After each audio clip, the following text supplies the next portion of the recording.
American 329, RSW is at a right turn heading 065 and now 35 miles. There is moderate to heavy precipitation in about 10 miles southwest of the field. There is 15 miles in diameter. In recent years, many major U.S. airports have introduced direct rail links for passengers to get to airport in a short time. And now, Los Angeles is finally catching up. Before the new LAX-Metro Transit Center, citizens had to spend hours traveling to the airport, but its launch marks a major advancement by providing a seamless transit connection. So, what's actually inside this transit center? Can this big new complex help turn around America's most hated airport? Let's dive into it in today's episode of Great Trainspeed.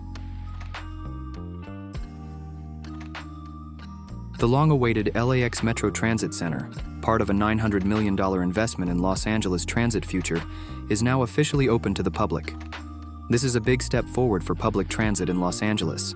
It's being built at the corner of Aviation Boulevard and 96th Street, and its main purpose is to make it easier for people to get to LAX by train. Metro CEO Stephanie Wiggins was all smiles at the opening, calling the new station a huge step forward. She said it's going to supercharge Metro's network and help welcome the world to LA. For a city that's been stuck in traffic and waiting on airport shuttles forever, this feels like a breath of fresh air. The station's invite-only debut event drew a crowd of thousands, including elected officials, local leaders, and Metro representatives. The station was designed by Grimshaw Architects, a firm known for creating impressive transit spaces. The building has a modern look, with large skylights and wave-shaped roofs that let in a ton of natural light. It feels open and bright, not like your typical cramped train stop. The design also helps with airflow and gives you a good view of the surroundings as you move from indoor to outdoor areas. If you've ever seen the Oculus in New York, you'll notice some similarities, especially the curved roof lines and wide, open spaces. They've also brought in local artist Glenn Kano to create a public sculpture that reflects the culture of Los Angeles. So, while you're catching a train or heading to your flight, you're also getting a little piece of LA's art scene along the way. This isn't just a rail stop either. The entire setup spans approximately 11 acres and comprises several interconnected components. There's a platform for both the K line and the C line so that you can transfer easily between Metro trains. Right next to it is a 16-bay bus plaza that connects to multiple bus systems, like Metro, Beach Cities Transit, Big Blue Bus, Culver City Bus, Torrance Transit, and even LAX's own shuttles. For people biking to the station, there's a 3-story bike hub with secure parking, showers, and bathrooms, plus a direct link to a bike and walk path. And if you're getting dropped off by car or rideshare, there's a dedicated drop-off area for that too. The Metro K line, running from Redondo Beach to Expo Crenshaw, began serving the new transit center on June 6, 2025. Before this update, northbound passengers had to get off at Aviation Century Station, then hop on a shuttle to continue their trip to Inglewood or connect to the E line. Now the K line runs straight through the new LAX stop, eliminating that transfer and simplifying the journey. Meanwhile, the Metro C line, formerly the Green Line, has also been restructured. Previously running between Norwalk and Redondo Beach, the line now ends at the new LAX Transit Center rather than continuing to Redondo. This change allows eastbound riders from cities like Downey, Bellflower, and Norwalk to ride straight to the LAX hub, where they can connect to the K line, shuttle buses, and eventually the People Mover system. But there's still one piece of the puzzle to go. Until the Automated People Mover, APM, launches in early 2026, passengers will continue to take a dedicated shuttle bus to reach the terminals. Once the Automated People Mover, APM, becomes operational, Metro riders arriving at the new LAX-Metro Transit Center will ascend 2 escalators, passing beneath a striking, large-scale mural that celebrates Los Angeles' culture and connectivity. The APM is one of the most eagerly anticipated components of LAX's ongoing $30 billion modernization program and promises to revolutionize how travelers move through one of the busiest aviation hubs in the world.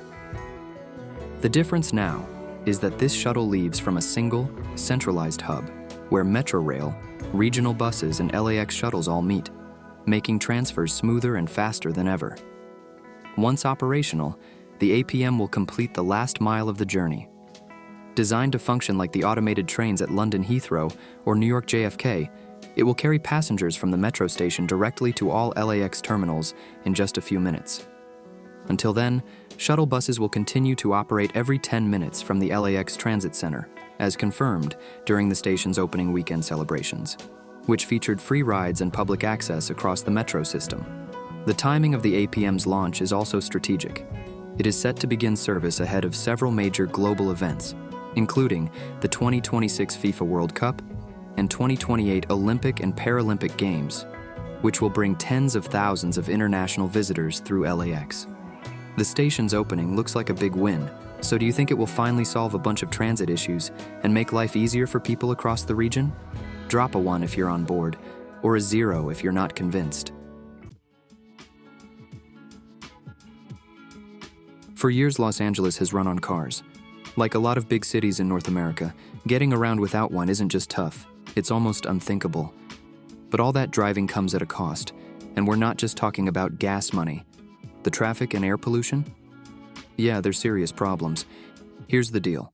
LA is one of the most congested cities in the US, ranking 6th worst in the country for traffic. On average, people here waste about 88 hours a year sitting in traffic. And out of the top 10 worst traffic spots in the country, 6 of them are right here in LA. So yeah, gridlock is kind of an everyday thing. Back in 2021, the average person in LA was burning through nearly $1,000 a year on gas just from sitting in bumper-to-bumper traffic. And that was before fuel prices took off.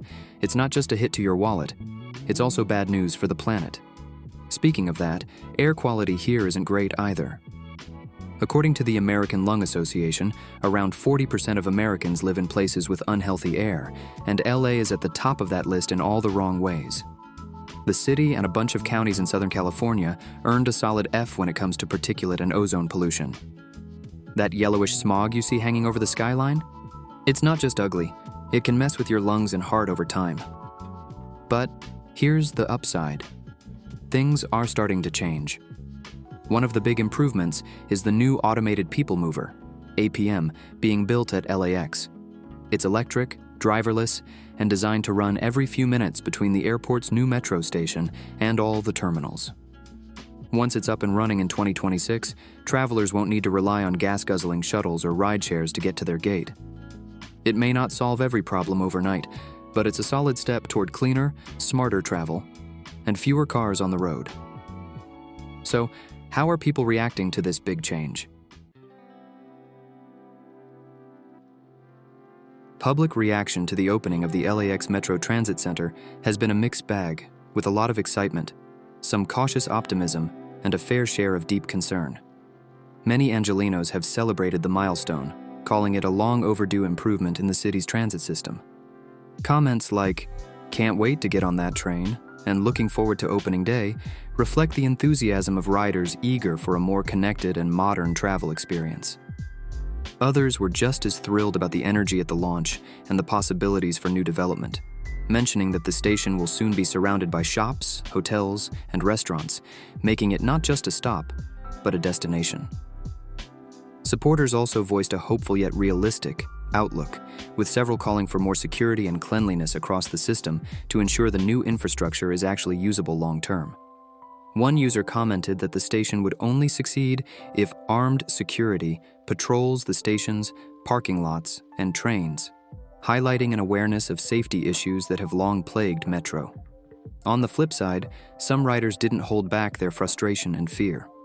First-hand accounts of recent rides describe disturbing and dangerous experiences, including public urination, violence, and riders feeling forced to abandon the train mid-trip for their own safety.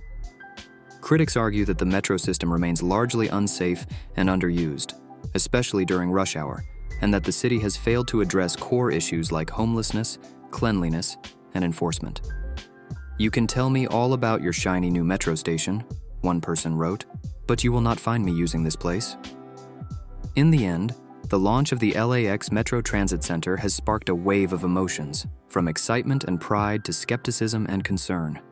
For some, it's a long-awaited step toward a smarter, more connected Los Angeles. For others, it's a flashy upgrade that won't mean much unless real issues like safety and cleanliness are addressed head-on.